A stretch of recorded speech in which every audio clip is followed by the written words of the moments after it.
when did you really sort of find yourself sort of embarking on the steps of the mandala on the third book, if you will? Accidentally, to be honest with you. I'd worked a group through the letters over a period of about 6 months, really intensely. And I'd worked my way through like the solar sphere previously in the planets, but I didn't really enjoy planetary work, and I didn't really, have any desire to do anything with it. And one of my students tricked me, and he brought up, "Hey, I want to learn the planets." And I'm like, "Yeah, I know, but I'm not really into it." And da da da. And he's like, "Well, what if we just did Kabbalah spirits for the planets?" And I was like, "Well, okay, you got me." And that ended up being a very fortunate accident, because one of the things we quickly found out was, all the planets have their different functions. Mars, military stuff, male fitness, animal husbandry, pre-industrial revolution engineering. Okay.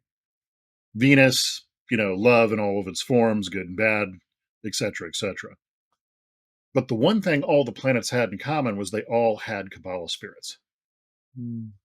as did all the zodiac and all the Sephiroth. So this ended up creating a bridge, not unlike a door behind a door behind a door, and you had to have the right key to open it.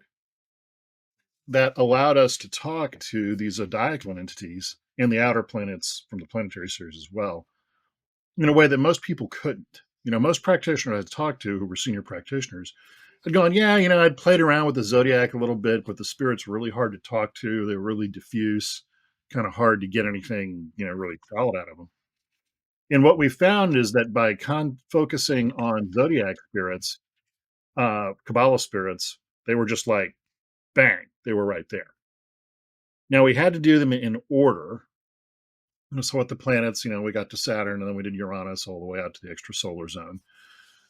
And then as we got towards the end of that, we started getting information about the zodiac.